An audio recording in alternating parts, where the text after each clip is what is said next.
I am sorry for being late. I feel like this is an every stream situation at this point. Every single stream, I'm just apologizing for being late. I got home from grandparents. I woke up. First of all, I got woken up by my granddad calling me. I didn't get enough sleep, so got woken up and I went right after. I didn't go back to sleep. I went, came home, uh, laid down before taking a bath. I was like, let me lay down for like 2 minutes. Fell asleep. Took an hour nap. I managed to somehow write that message on streams and events alerts on the Discord. Mid sleep. I was on my phone. I was like half asleep when I wrote that. And then I fell back asleep.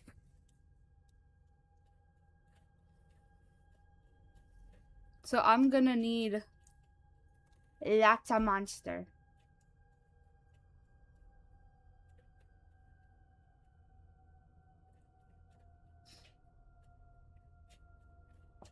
I'm gonna need lots of monster today.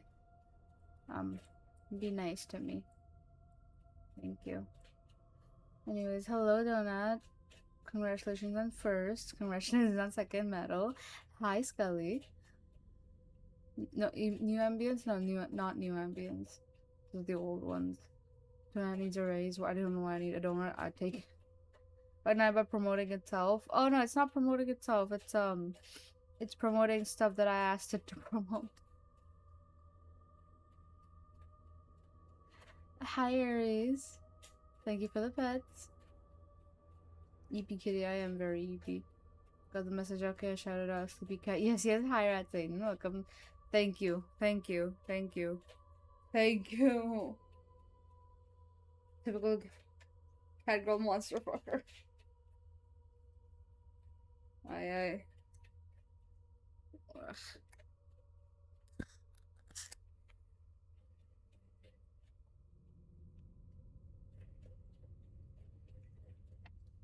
Is this me or is this can like filled completely to the brim?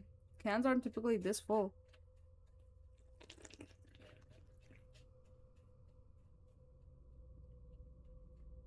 Today's flavor is Ultra Fiesta Mango, by the way.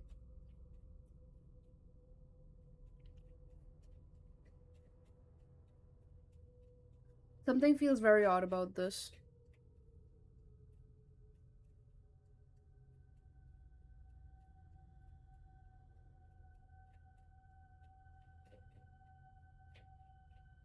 Something tastes very odd about this.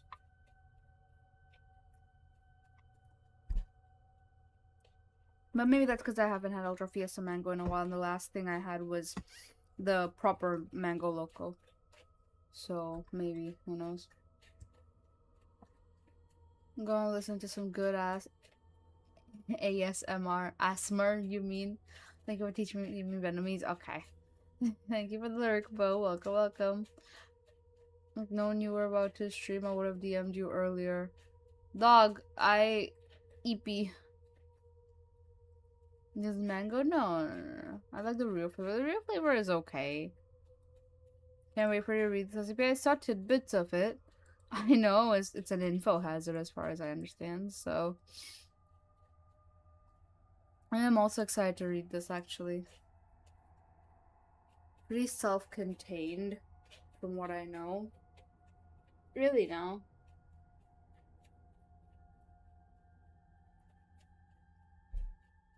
Not sure what that means, but I will trust you. Go live for a bit, have fun snapping, crackling, and popping. Well, thank you for the lyric tape. Appreciate it. And the other one, that's okay. I saw how long it was. Hi, Beefquake. Welcome. Hi, hi. Hi. Hope you're welcome. And get a shout for Beefquake, please. Hi, hope you're well. Finally, we see a message from you after stream of just lurker check-ins. Me and insults? Oh god. Me and myself, bro. Um, but we will be reading SCP 7004. Did you actually click through all the continuations? Because there's like 4 or 5 pages. Maybe I haven't, and you know, that's okay. We can always continue next week too. We've always got enough time. There's always a next time. There's always a next week. Thank you for the pets.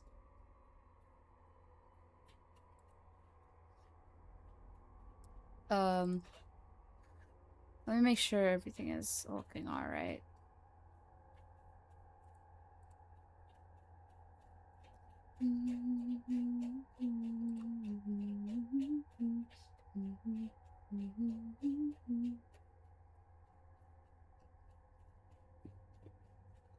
Oof.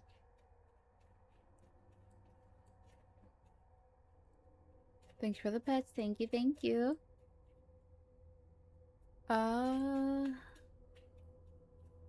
Scrolling down. It's okay. This should be fine. A little tap to here.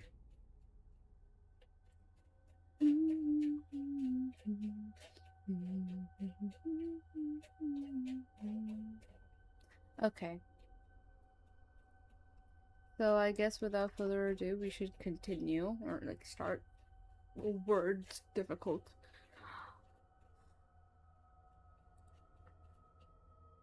I just wanted to pop in and say hello. Hope you have a good rest of the stream and day, Denim. Thank you so much for dropping by. I really appreciate it. Hello, JK. Welcome, welcome. Hi. Thank you for the pet. Thank you for the check-in. Sound like you need a good stretch. I might. I was shrimping really hard. Ooh.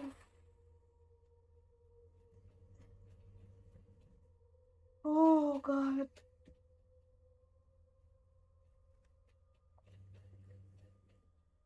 Oh. Yeah. Yeah, I needed that stretch probably. God. I feel old.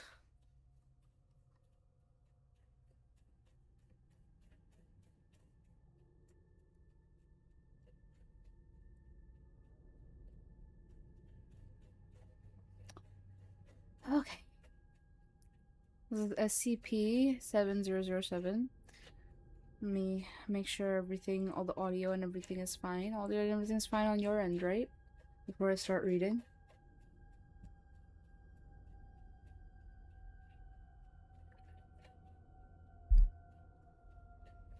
I wasn't gonna skip, 700.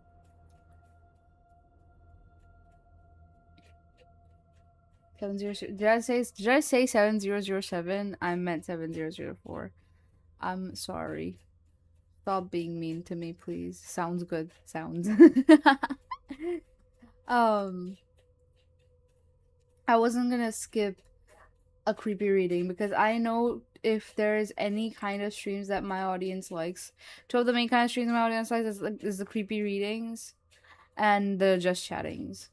I know that's what people like the most. So I would never want to skip those two. Because the games keep changing, but these are never going to change. These are going to, like, I'm always going to do creepy readings, and I'm always going to do just chattings, so.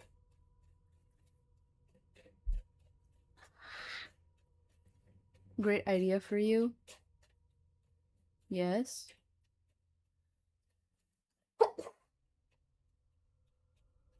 Excuse me. My bad. My fault, G. Thing we just talked about. Okay. Yeah, but me and my chair isn't moving. No wonder.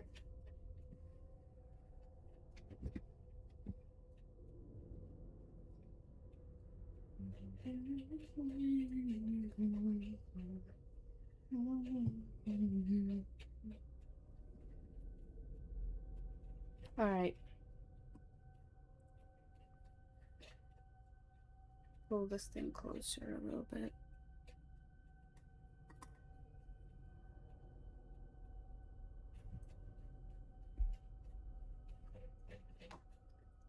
Oh yeah, for drinks I have water, Mountain Dew still, and Monster, of course. Feel free to take your pick.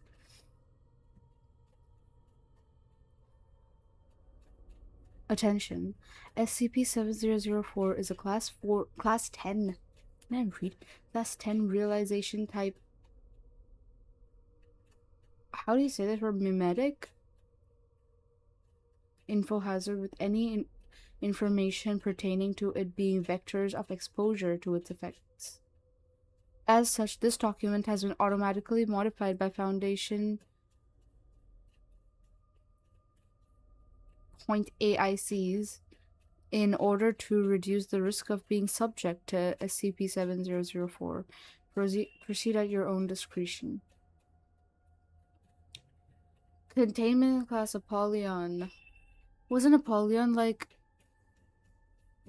literally the worst that you can be like containing it is like really difficult?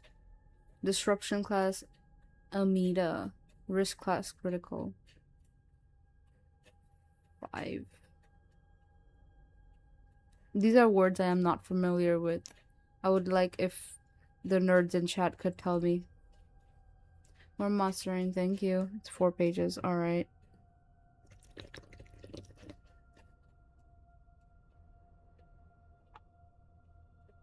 It's so difficult to contain. It has a high chance of fucking over the entire world. Okay, yeah. So it's kind of like SCP-001. Fucking over the entire world, yeah.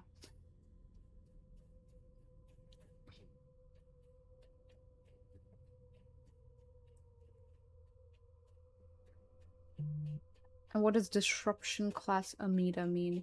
Starting with Apollyon class 1s, apparently. I mean, yeah, because I'm going in order of what you guys mentioned on the suggestions channel on the server, which by the way I have a server. And the first one that was mentioned was When Day Breaks by Zoe. This one was mentioned by you, Donut. So that's the order we're going in, so that I can keep track. What does disruption class Amida mean?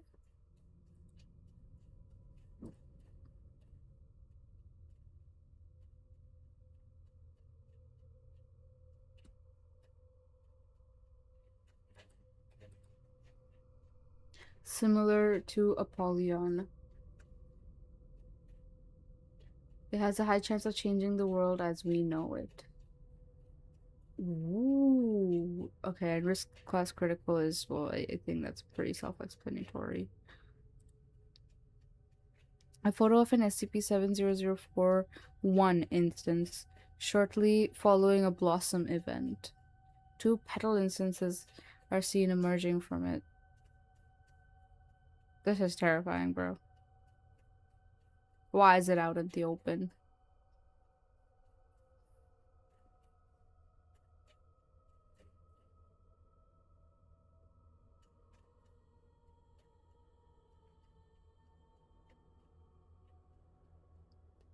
Special containment procedures.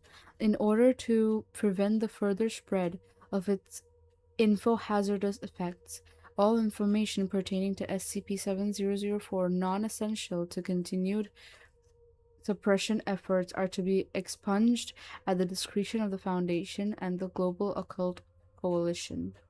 All Foundation operations non-essential to the continued containment of anomalies already in its custody are suspended, with all available personnel to be redirected to supplementing the efforts of SCP-7004 suppression. With this, all Foundation AICs are to be reallocated to information suppression, with human operators only being used if there are no artificial intelligence available. Should human operators be used for this task, the following measures are authorized to prevent SCP-7004 exposure. Earplugs. Ineffective for information suppression. Can only be used when at risk of being exposed to auditory vectors of exposure of low to moderate volume. Additionally, due to the nature of earplugs, auditory vectors of exposure cannot be isolated effectively. Amnestics, ineffective for prolonged use, can only be used up to 7 times without causing critical brain damage to the user, and so cannot be applied for long-term SCP-7004 suppression efforts. Scramble goggles. Ineffective for widespread use. Units modified to combat SCP-7004's visual vectors of exposure are only available at Site-19, and so are impractical for widespread use. Due to previous instances regarding SCP-7004 exposure to human operators, no human personnel are to be allocated to information suppression efforts. Update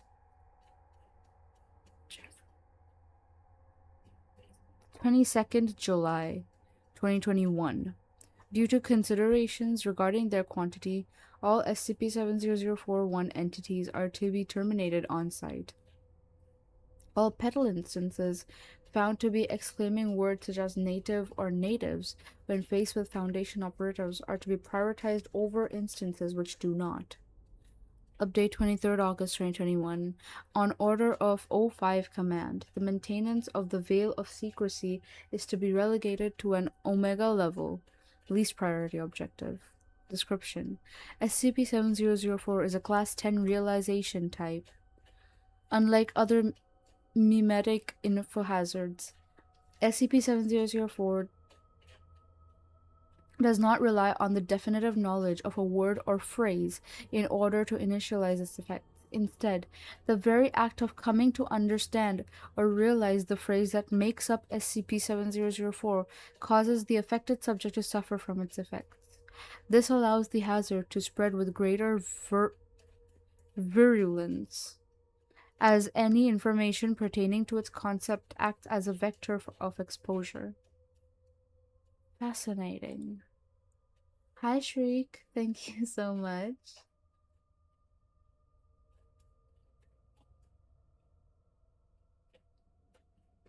I think I cooked. Perhaps. We'll talk about this later, though. The highest and most dangerous of disruption classes. Hide in plain sight. It's an info hazard can affect anyone, anywhere. Amnestics are a medication used to remove memories from people, generally used to remove knowledge of SCPs by the Foundation. I don't think that it's explained anywhere. Hi, Silvergrave. Welcome. Hi. We just started SCP-7004.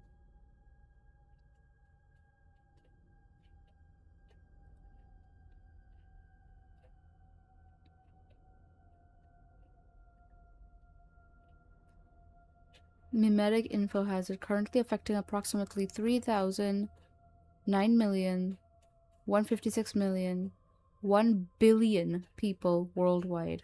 When a subject comprehends SCP-7004, they are immediately subject to SCP-7004 Blossom event. According to information currently gathered by Foundation operatives as of the time of writing, a Blossom event pertains to the following effects: an immediate tearing pain in the subject's abdomen, followed by the violent rupturing of the torso from inside forces, usually caused by multiple hands and fingers emerging from within the torso.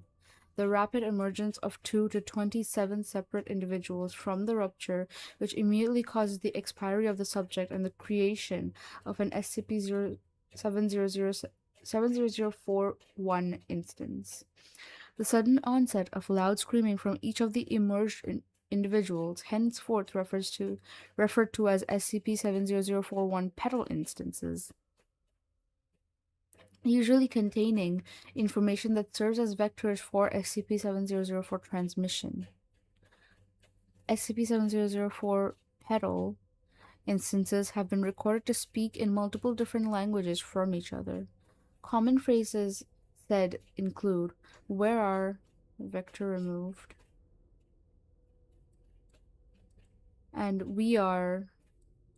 After activation, they have observed to demonstrate vector removed. functions, including vector removed. As of the time of writing, they have also been observed constructing buildings in a haphazard manner through an unknown anomalous means, though a certain minority have also been seen doing activities such as vector removed, consistent with typical vector removed behaviors. The reason for both of these attributes are unknown. Discovery log. SCP-7004 was first discovered on 15th July 2021, following several early reports of people with multiple bodies at different locations across the globe, including Salt Lake City, Beijing, Sapporo, and Delhi.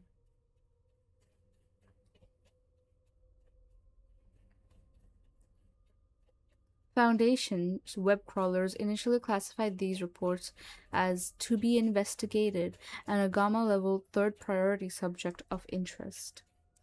On 16th July 2021, multiple reports began to surface of additional people bursting apart on the wider internet, with several videos featuring multiple SCP-70041 entities being uploaded on platforms such as YouTube, Twitter, Facebook, Reddit, and TikTok. Containing SCP-70041 pedal vocalizations, these videos provided potent SCP-7004 vectors, causing additional Blossom events that would subsequently add to the cycle of transmission. Shortly after, a direct correlation was drawn between the viewing of these videos and the occurrences of Blossom effects. The Global Occult Coalition began efforts to take down videos related to SCP-7004, which in turn fueled speculation regarding the phenomenon on online forums such as Parawatch. These speculations themselves then provided vectors for SCP-7004, allowing individuals access to information, which would then lead to them to come to conclusions which would expose them to the effects of SCP-7004. By 17th July 2021, approximately 156 million individuals had been subject to Blossom effects and had transformed into SCP-70041 instances. Foundation containment efforts then began around this time, with cooperation channels being opened with the Global Occult Coalition to contain SCP-7004. Several hours after official cooperation began, the general media blackout of official news outlets was implemented. SCP-7004 spread, however, still continued via the internet, exposing approximately 600 million more individuals to Blossom effects. Containment of SCP-7004 was thereafter elevated to an alpha priority objective, with information blackouts being the primary mode of containment for both Foundation and GOC efforts. The leadership of both organizations then directed their efforts to the temporary restriction of the internet in several countries, which only served to fuel speculation regarding SCP-7004. This, in turn, caused millions of Blossom effects in countries unaffected by the bans. The amount of individuals exposed to SCP-7004 reached 1 billion on 20th July 2021. Causing the Foundation to escalate the Anomalies Disruption class to Amida. As of the time of writing, operations to halt the spread of SCP-7004 are still ongoing. 21st July 2021. The number of individuals exposed to SCP-7004 has reached 3 billion people. The Global Occult Coalition has declared SCP-7004 a paramount priority. Multiple government unsanctioned bans on the internet have been forcefully enacted by the GOC on several major countries as of the time of writing. The maintenance of the veil of secrecy has been reclassified as an Omega priority objective. Update 22nd July 2021. The number of individuals exposed to SCP-7004 has reached 6 billion people. The Foundation has begun to report Blossom events among its own staff, slowing down efforts to suppress SCP-7004. Due to the need for staff in suppressing SCP-7004, the responsibility of the maintenance and updating of SciPnet, I don't know how to say this, documents including this document, have been turned over to the whatever this is, SCP net, sure, AIC by Site 82 staff. I go piss girl, okay. And Asia, that's so far removed. Well.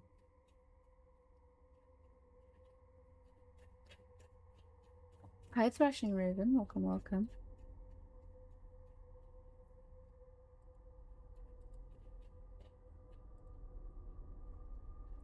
July 23rd, 2021. Due to SCP-7004, Site-82 has released a distress signal. A response is pending. Help us, please. If anyone can hear, please send someone.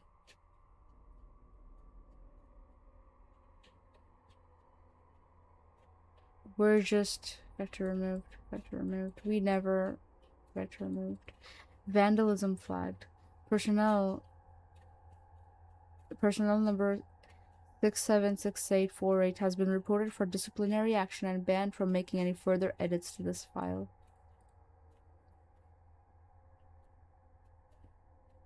Updates 23rd July 2021.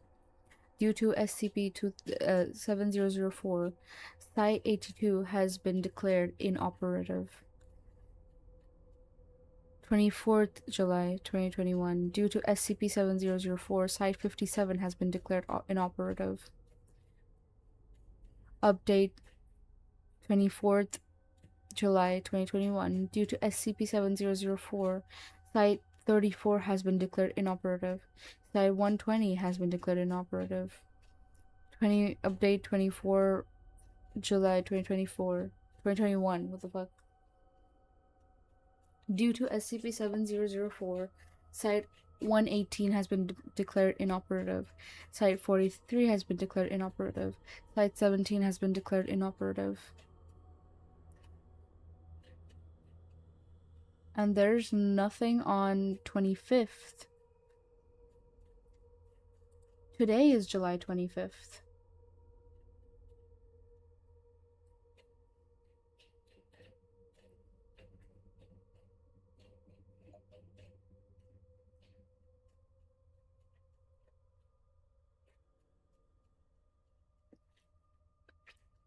This is 2021. 5 years after this. Like, exactly 5 years.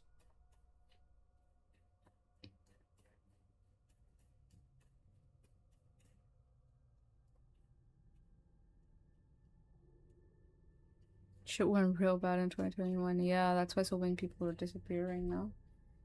Imagine how crazy it would be if that's part of the reason why the COVID happened.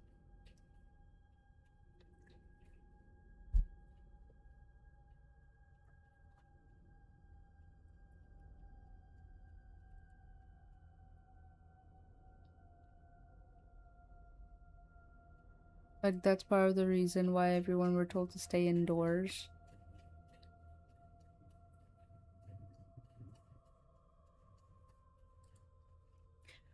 July 26th, 2021. Due to SCP-7004, Site-19 has been declared inoperative. 26th July 2021. Due to SCP-7004, Site-01 has released a distress signal. A response is pending. 26th July 2021. Alert. Following events regarding SCP-7004, the Etna Protocol has been activated on the orders of O54. As such, the O5 Council's operations have been suspended, with executive authority being delegated to regional directors and site directors until such a time that central leadership can be re-established. See the relevant auto-transcribed file included below.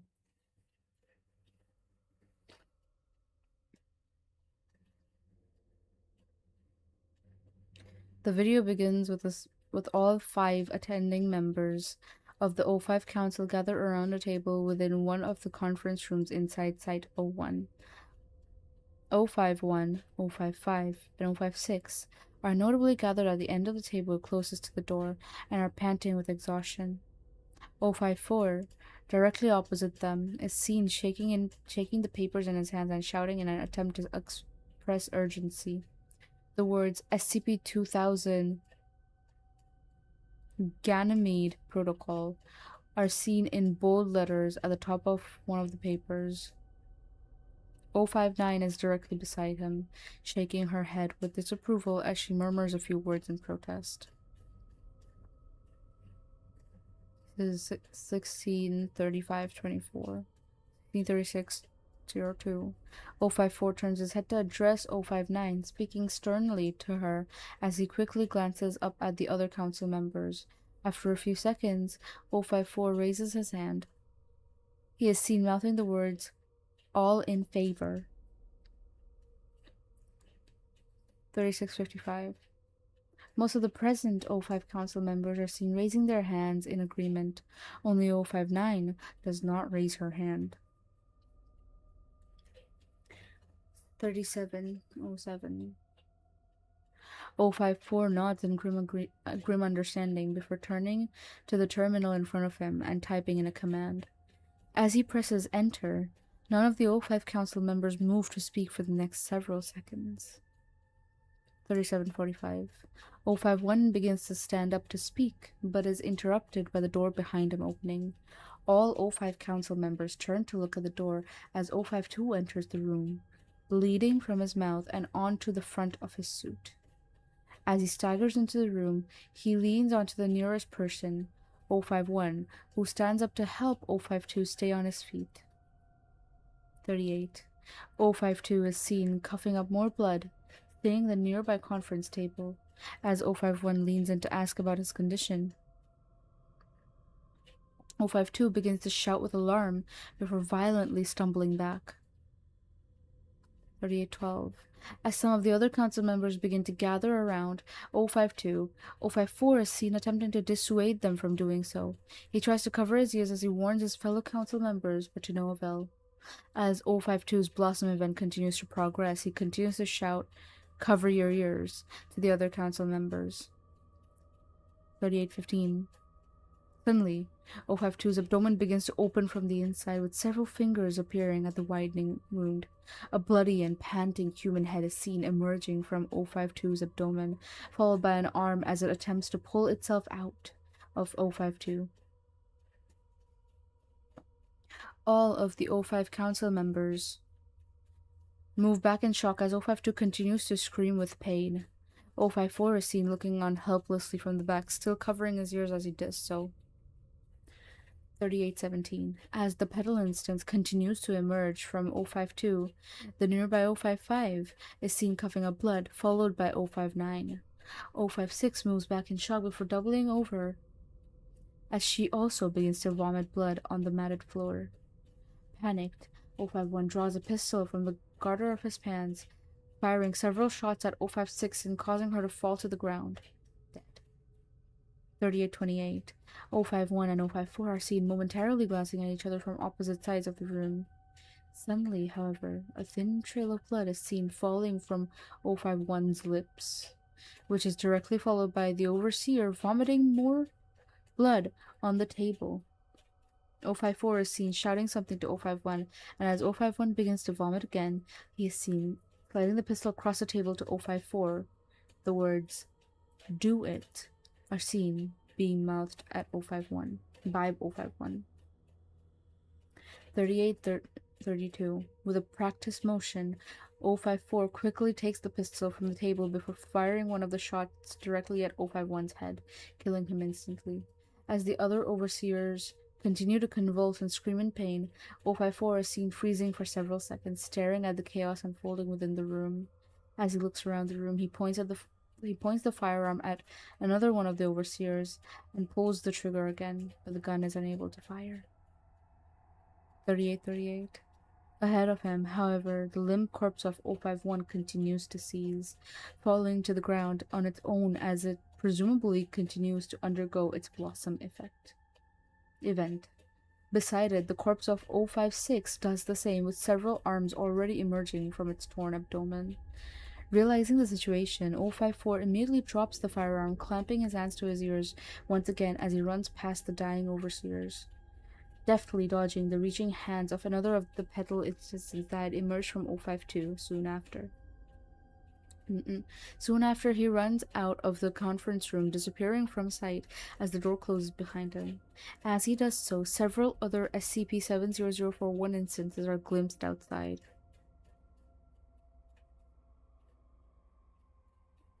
4012. By this time, no more life signs are detected from the overseers within the conference room. 4654. A remote terminal is detected to have been accessed by 054 shortly after the Etna protocol is activated. New user detected. Welcome, Overseer Alto Clef.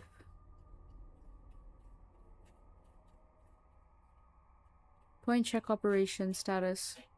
Info hazard. Checking, please wait. MTF ETA 10. Okay, this is the word, not ETA. MTF ETA 10. See no evil is inactive. MTF row 9. Technical support is inactive. MTF Upsilon question mark? I don't know. 4. Sugar pill is inactive. Results results fully displayed. Enable query blacklisted. Checking, please wait. MTF Mu 7. Our Twisted Mind is currently active. Dossier Mu 7.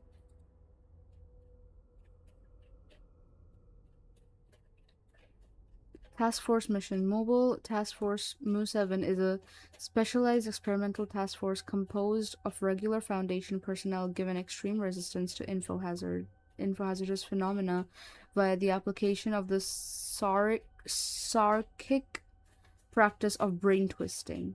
When compared to other mobile task forces, brain twisting allows the user to unconsciously resist info hazards with nearly 99% efficiency, allowing continued operation without the use of specialized equipment. History. Mobile Task Force Mu 7 was first created during a specialized training program in 2011 following the claimed defection of Karcist Alco to Foundation authorities the year before. During this time in Foundation custody, Alco demonstrated knowledge of several previously unknown Sarkic techniques, with brain twisting being among them.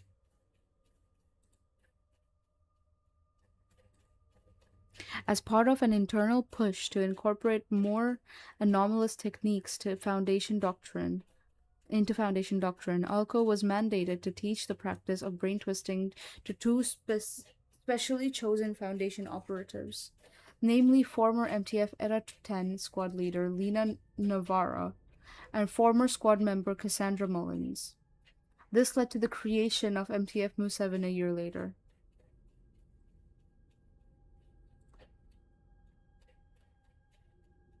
Have returned empty. Imagine this was slightly inspired by COVID. Perhaps. I hope there's a 1738 timestamp. There isn't. TF stands for Mobile Task Force, but you can imagine what they do with the name. Male to female.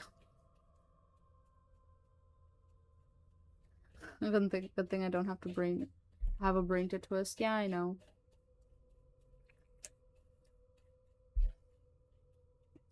LMAO.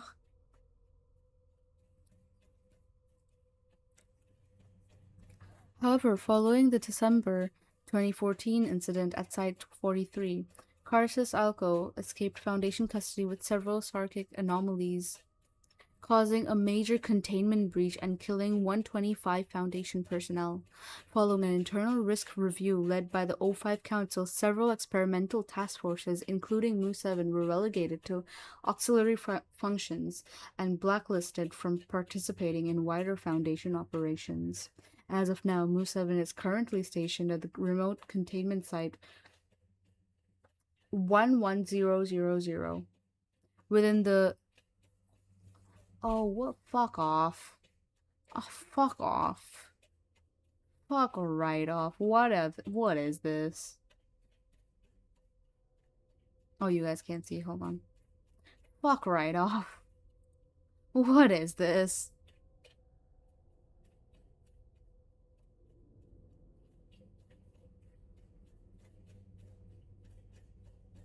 Good luck with that one. I'm not reading that. Can't see it. Yeah. I'm not reading this shit, bruh.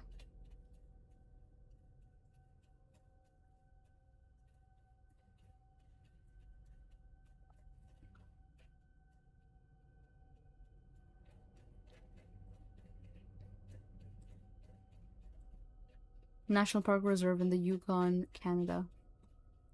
Update 24 July 2021. All clearance requirements for access to SCP-7004 has been removed on express request of 054.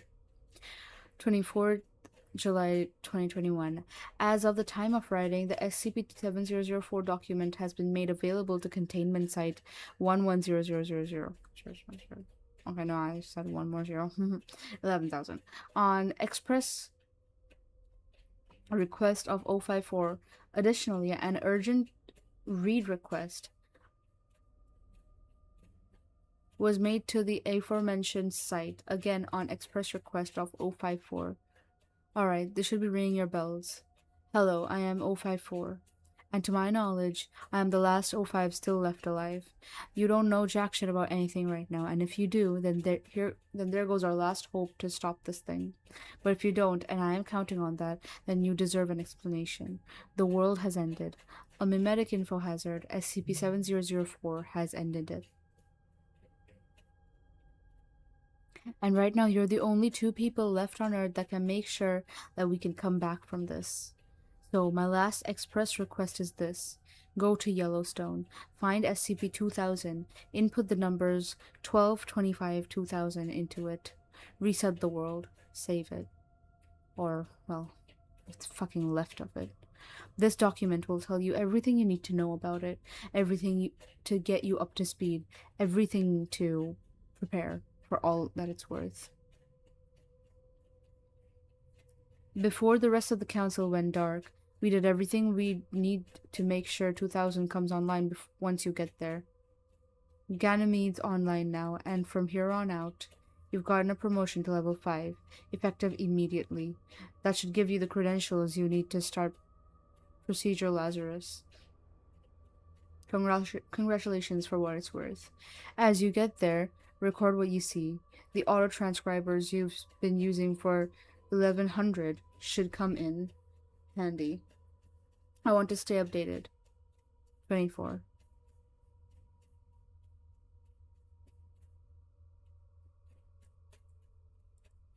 Fuck, I need to go. They're here. I can't say right now. I can't say anything right now, but good luck. You'll need it. I'll try to do what I can from my end. God's.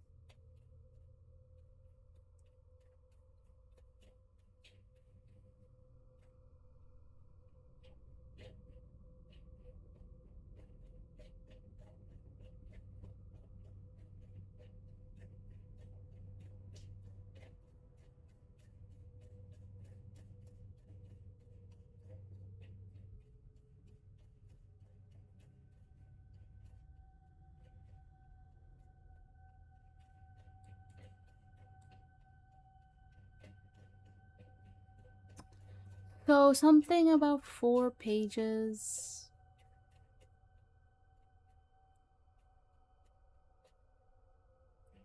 Because, as I see here, it just goes to SCP-7005.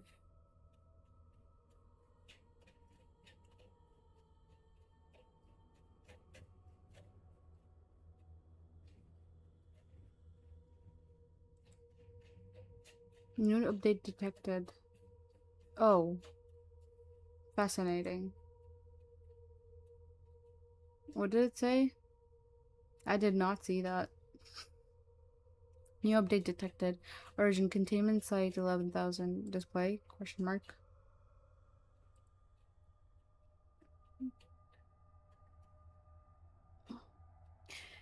Thank you for the lurker chickens. Not a whole national park.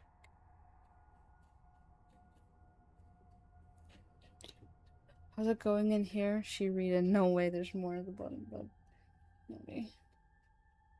Okay, yeah, I found it.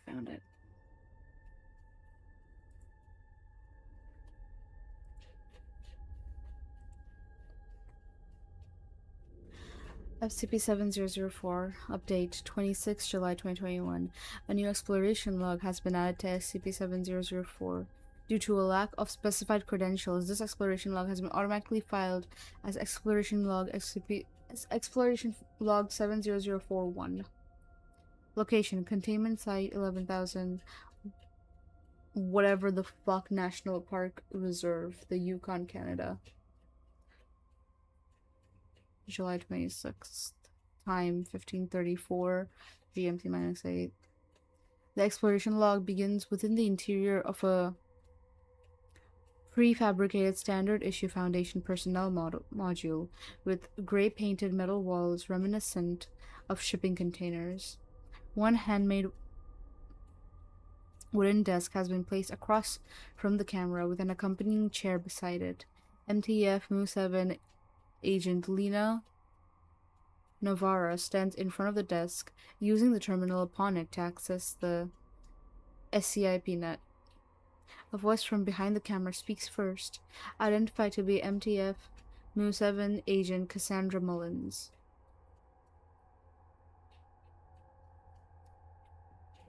Mullins. Alright, we are... Go. Is it uploading? Navarra is seen further manipulating the terminal, opening the archive file for SCP-7004. The file is being added to it in real time, with an exploration log being written on it. Navarra sighs with relief, lowering her head upon seeing the SCP-7004 file. Navarra, exasperated. Yeah, looks like these things work with everything. 054, if you're there, you'll probably see us now. What we're doing.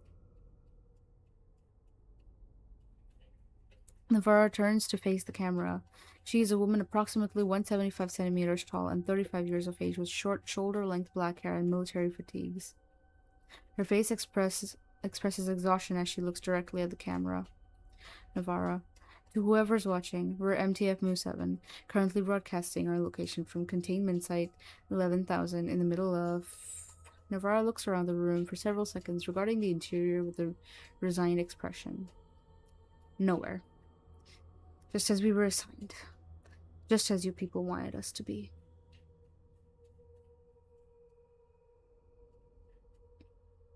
Navarra looks at the camera wordlessly, then down at the presumed holder of the camera. She looks expectantly at the holder. Mullins. Wait, you're done? Navarra nods exasperatedly at Mullins. Her eyes seem to express a general lack of enthusiasm for what is being done. Responding to Navarra's nod, Mullins lowers the camera, placing it on a desk and moving herself into the frame. Mullins is a shorter woman of approximately 160 centimeters tall and 24 years of age. Unlike Navarra, Mullins only wears military camouflage pants with a beige-gray t-shirt. Her long red hair is tied into a bun behind her. She shifts her posture to salute. Her expression still retains her excitement. Mullins. Mu-7 agent Cassandra Mullins, reporting for duty, sir. Mullins' eyes moves to Navarra as a sudden doubt begins to cross her expression. Or... ma'am? Navarra shrugs before half-heartedly saluting. She's not looking directly at the camera. Navarra. Mu-7 team leader agent Lena Navarra, reporting for duty as well. Navarra immediately lowers her hand to discontinue the salute, crossing her arms and leaning on the desk. Mullins is more apprehensive, but eventually lowers her hand after several seconds.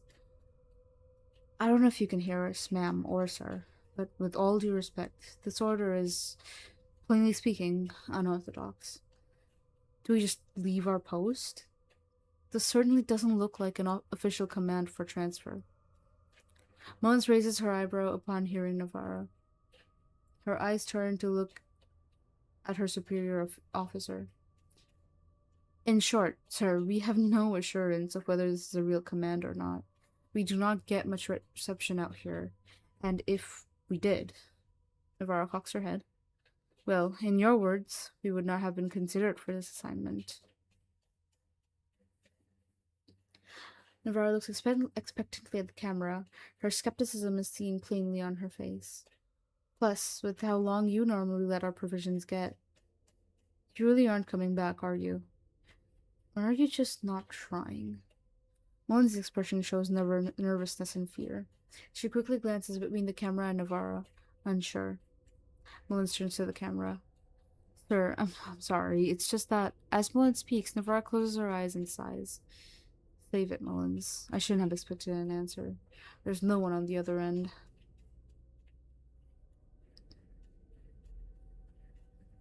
Navarro immediately leaves the frame. The noises of plastic and fabric being moved are heard. Mullins, who is still within the frame, possesses an expression of puzzlement and nervousness.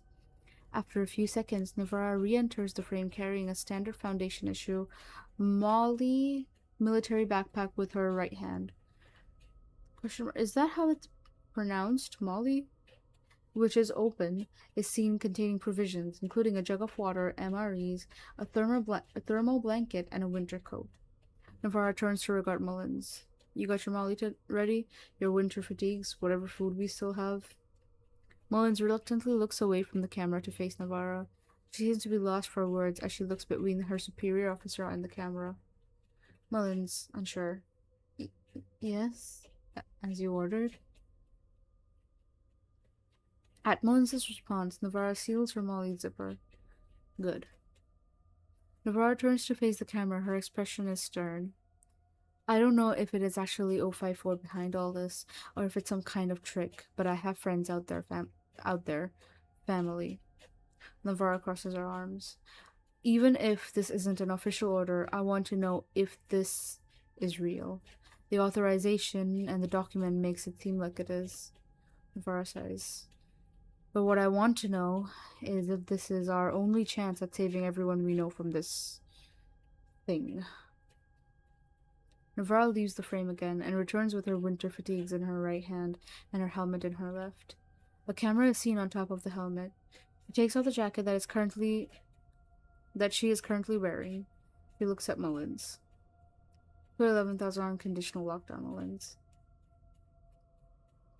Mullins looks surprised. We're doing this? Navarro begins to wear her winter fatigues as she does. She turns her head to look at Mullins. For now, it'll only be me. You stay here. Those doors will stay closed until you say so. Make sure they do until I come back.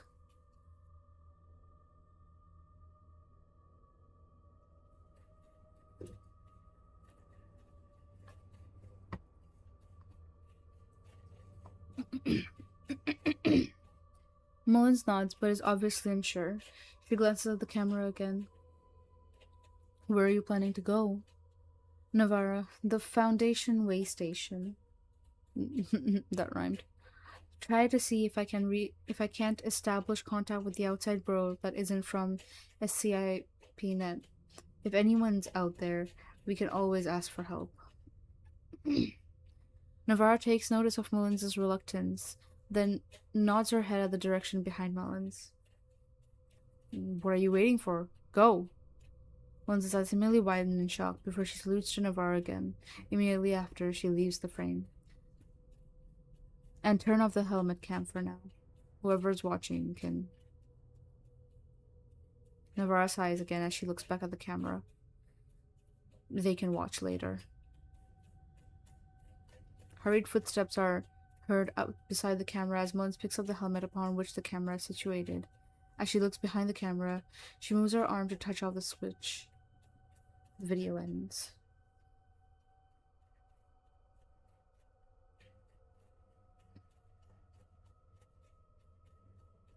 Molly, yes. Okay, cool. Thank you for the pets. There is the pet. Thank you. For some reason, I can't stop thinking about a thing of bleach in the Jeff the Killer. My son's making me appreciate this writing a lot. A thing of bleach. I remember that. Sorry, clean keyboard.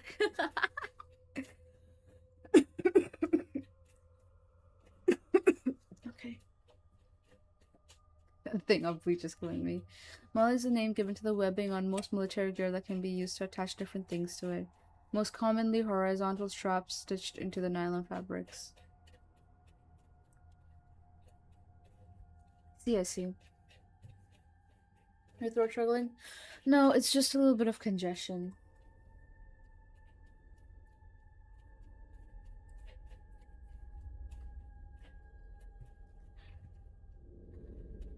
27 July 2021. A new exploration log has been added to SCP-7004.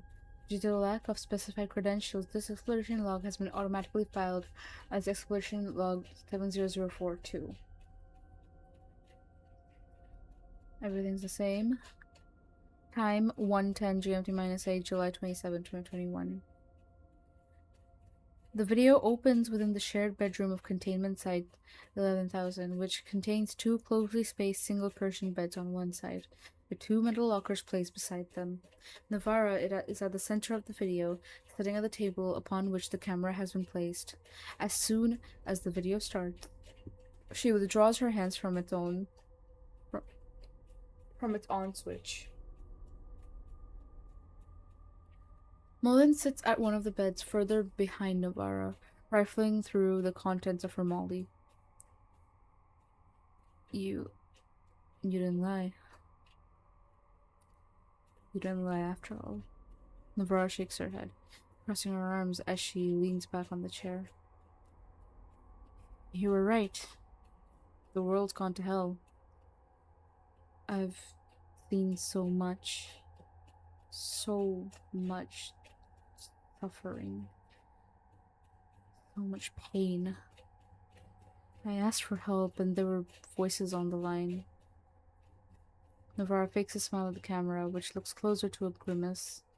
She is actively holding back tears. God, the world's ended, and we didn't even know.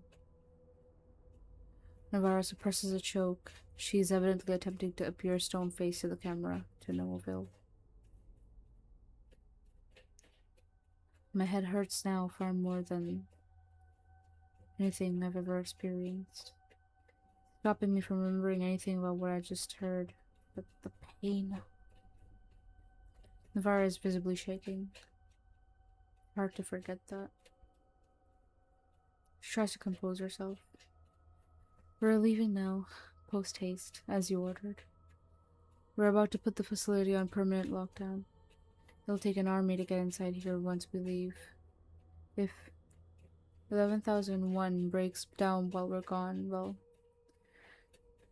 it's not as if we're gonna destroy the world any more than it's already been destroyed. Navarra crinkles her forehead, her upper lip is flaking. I didn't want to believe you at first, honestly. You told us through the 7004 files that the world went to hell in 2 weeks, so naturally, I called bullshit. There was no way we could have lost that fast. Navarra shakes her head. No, not we. You. The Foundation. Navarra shrugs. She looks to the side, shaking her head as she does. She glances back at the camera.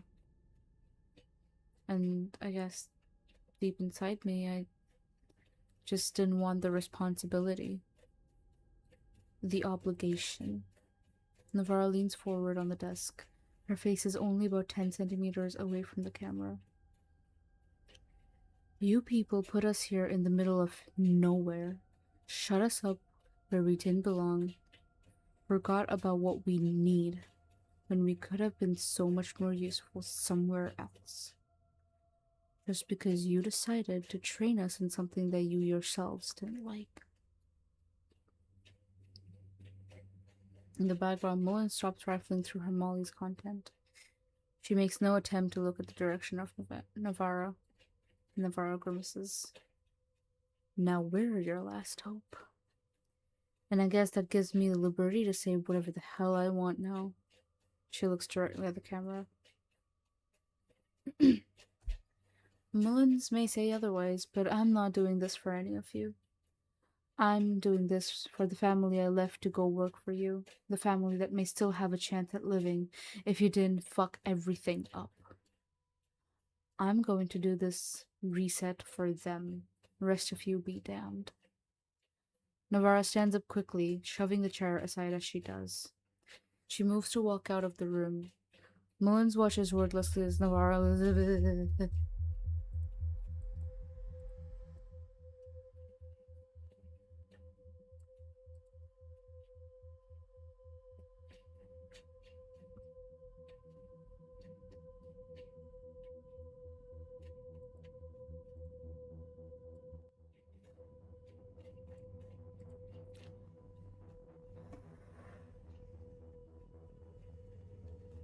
Sounds bad. Sorry, sounds. I got a doggy. Ooh, let's go. Welcome, Huma. R6. I'm just gonna call you R6. Hi. What kind of dog is it?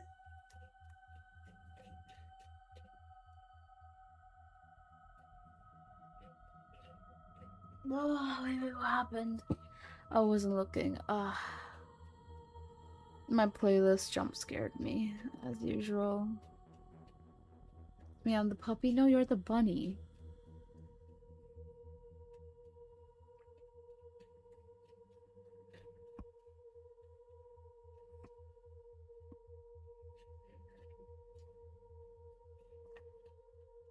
I was told to fetch yesterday. I don't know what you mean. Bunnies don't fetch. You do.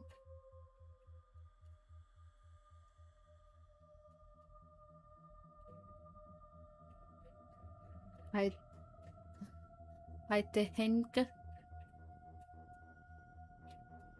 you aren't aggressive enough to be a dog. No self-preservation, bro. You can't be a dog, I'm sorry.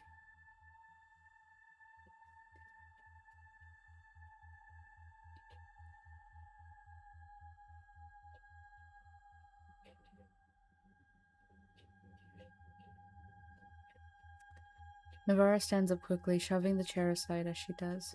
She moves to walk out of the room. Mullins watches wordlessly as Navarra leaves and closes the door behind her. Mullins sighs and looks at the camera from the bed. She rises from the bed wordlessly, then gingerly takes a seat at the desk. Navarra has now had her turn, so, Mullins shrugs uncomfortably, pursing her lips. She doesn't look directly at the camera. I don't really blame any of you for putting us all the way out here. For abandoning us, as Navarra would say. Mullins grimaces as she pauses to think. I understand the stigma. Sarkix and the Foundation haven't had the friendliest history, and you wanted to keep us at a distance. They're the bad guys, you're not, and we're somehow in between. I get that. I guess Navarra just doesn't because she's been around for way longer than I have, but... Mullins shrugs, then looks directly at the camera. Unlike Navarra, she is further from the camera and seems to be distancing herself as she speaks. If you want us to save the world, I'm okay with that. Navarra didn't give me the details, but I've read the file. These are monsters. Bad guys, plain and simple. Bursting out of people's bodies and being where they shouldn't be. I get that. They ended the world, and we'll set things right. Don't you worry about that. The Foundation holds the line, and we're the last of the Foundation. It's okay.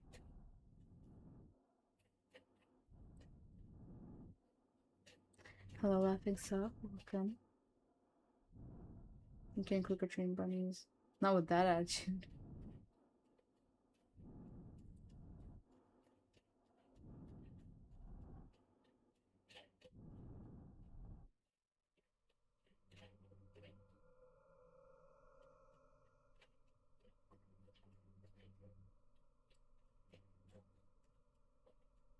For the dog or for us, you can't click or train bunnies. You're gonna look up, can you click or train a bunny and turn off safe search? But you're like declaring that before you do it.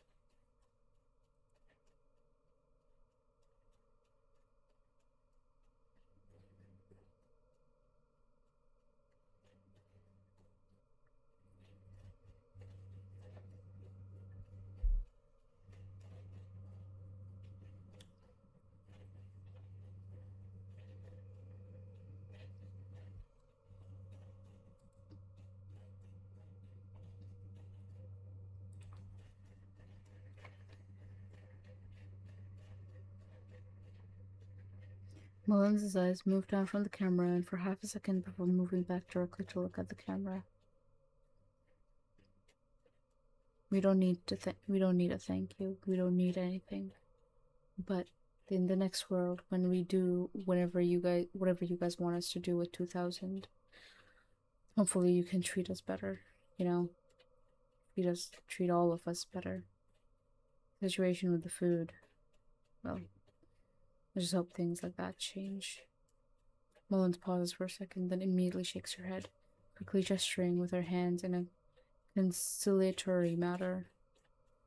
I don't mean to order you guys around like that. Just thought, you know? Mullins chuckles nervously, then stops. Navarra may be doing this for her family to make sure they'll be alright, but I just want everything to be normal again. I don't want people to die, to blossom, nothing like that. I just want the world to be okay. Mullins looks down. Yeah. I guess so. She pauses for several seconds before looking back up at the camera, smiling. We'll make sure the world comes through alright, and the Foundation will be with us every step of the way. You have my promise.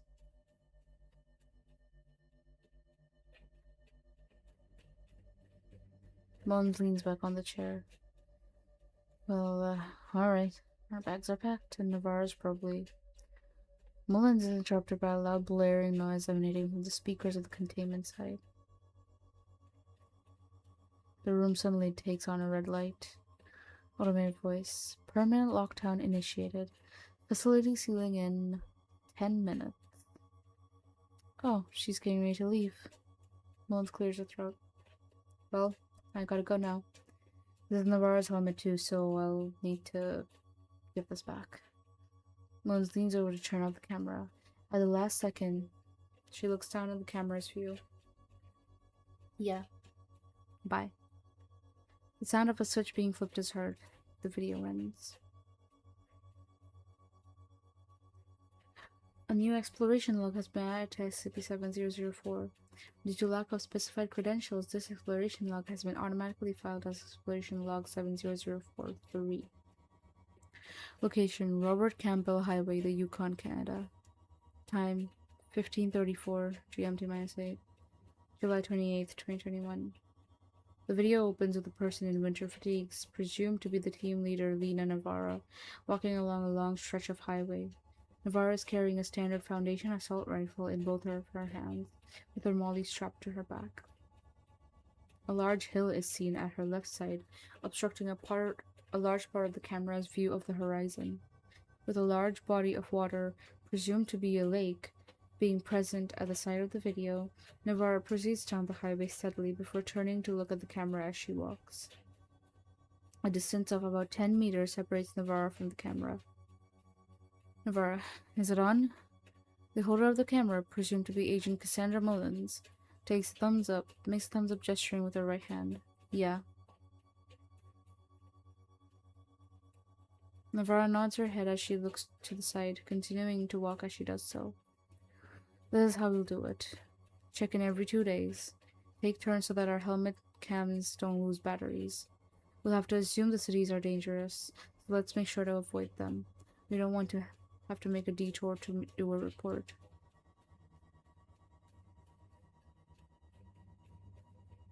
The camera bobs as Mullen nods. Affirmative, ma'am. Navarra nods back before turning to look forward again. Keep it in mind, we could be out here for a month, maybe even a few months. It'd be best to conserve battery. Navarra brings her hand, making a few gestures as she continues to speak. Navarra, so, as a status report, we're coming up on the town of Watson Lake, following the Robert Campbell Highway. We should be within sight of it shortly once we get past this hill next to us. Navarra gestures to the hill to the left. If we don't see any 70041s in the town, we'll try to take stock and resupply. Fill up on provisions. We aren't starving yet, but what we have should only last us for another day. Best be sure. Secondary objective, but also extremely important, find a car. That should shorten our travel time from months to days. Lengthen our chances of not starving to death.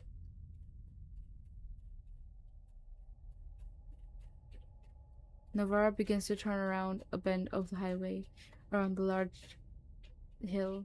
About 15 meters separate About 15 meters separates her from Mullins, which widens as Mullins stops. She raises her hand to catch Navarro's attention. Ma'am, hold up, water break. Navarro nods as she hears Mullins continue to slowly walk through the bend. As she does so, Mullins looks down at her winter fittings to retrieve her water canteen. She takes it from its pocket, removes the cap, and begins to drink. After a few seconds, Mullins sighs with relief and places her water canteen back in its pocket. As she looks up, she sees Navarro standing still at the bend 25 meters away, looking past the hill. Ma'am?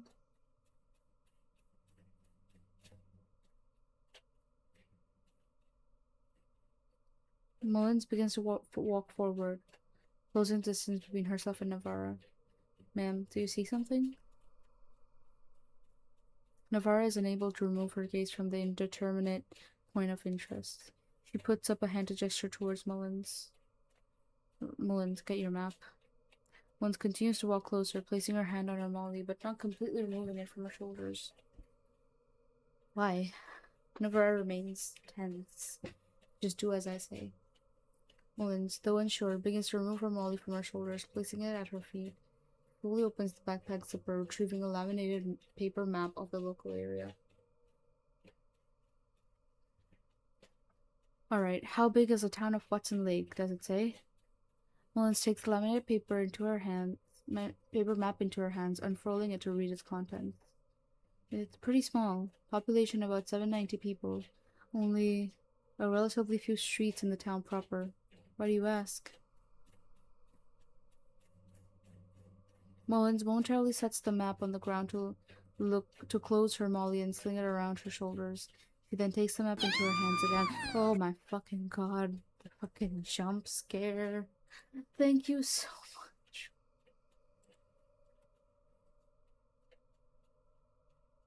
Hi Crystal, welcome, welcome. Thank you so much for the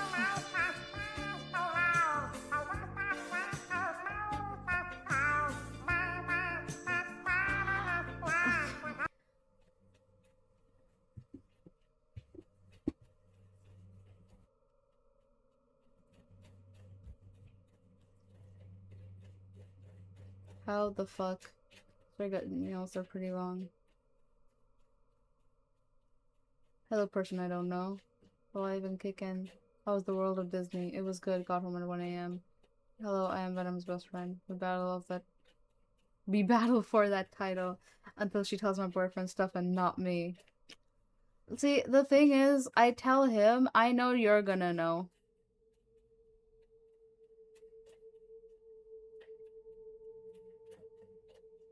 I know if I tell you, you're gonna know. Of course you're gonna know. I know if I tell you, Brad's gonna know. I know if I tell Brad, you're gonna know. Talking to either of you is the same as both of you knowing. And also, when it comes to certain topics, I need to talk to one person at a time. I'm bad with group discussions. I would have texted the group chat, but... Do you follow her private Instagram? Does she send you 20 reels a day? What are you guys doing? What are you guys doing? Me and her talk about our girl problem. She talks to you. We are not the same. What are you guys doing? What are you guys doing? Ooh. What is this competitive friendship? If not more. Yeah, she does send a lot. Responds with web reactions. The Smurf is still reading? Yeah, she's reading. She needs sound alerts. She's locked in on the story. I got this. Pay attention to us. There's things happening here. Does bleep work? If I tell you, you're gonna know, bro. Fighting for Cloud. Cloud Sherman, I wanna see my new nails, sure. Why are you guys fighting over me? Keep doing it. It makes me feel wanted and nice. Actually, keep doing it. Ooh, nobody fights over me ever. I fight over other people. Nice to watch. Keep going.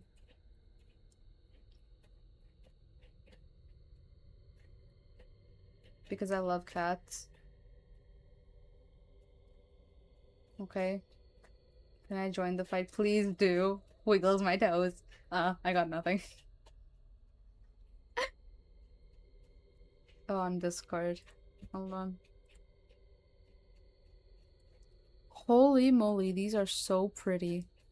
What the fuck? These are actually so pretty. Why is this image so blurry? What is wrong with your camera, bruh? I'm just a viewer here. You are not just a viewer here. You are a content creator in my eyes. You are actually one of the content creators that I used to watch when I was younger. Or well, younger, when I started.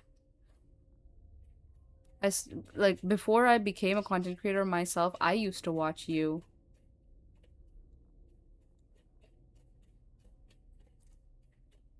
Mr. A piece of tape. So, I don't know what you mean. Just a viewer. You are a lot more than just a viewer. I got nothing, so I'm saying I have it too. Yeah, you know what's funny? Shush, I was getting Chinese food. A piece of tape got you to shut up. Irony.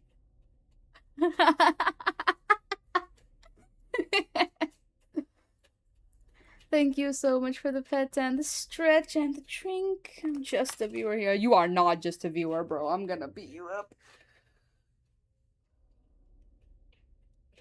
Ooh, fuck. Everything hurts. Oh, ow, fuck, my neck. Everything is snap crackle popping. I'm Venom's bad habit. God, don't say that name. Ven is threatening me again. Checking in from work. I am the kitty cartooning that you are. I am just some viewer. You are not just a viewer. I'm just some twink. You are literally my mod. I am just some dude. You are literally one of my best friends. I'm Venom's bad habit, sure.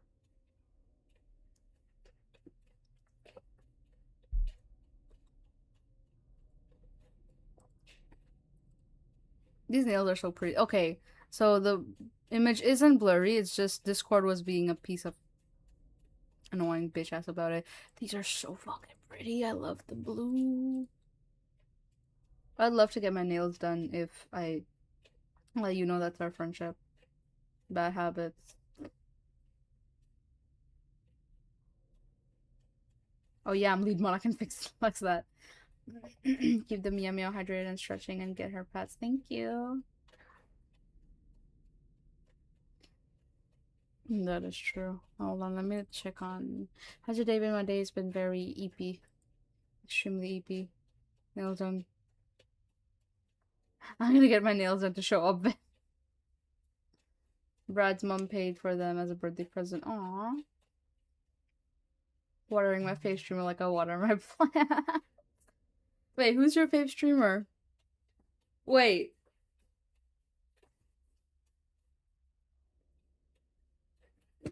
Wait. Don't tell me it's me. Please don't. I will cry.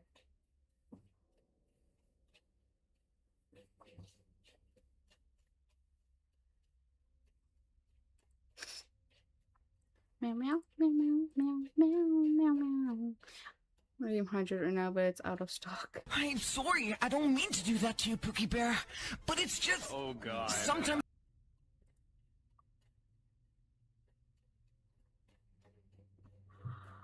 What the fuck? What's wrong with you? Ugh. Why? Why? Why?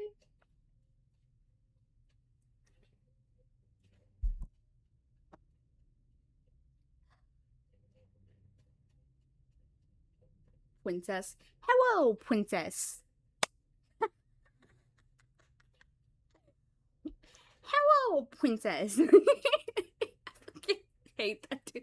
I need to add those to my blurb, dude. I need to add. Oh god, don't start with princess. Hello, princess.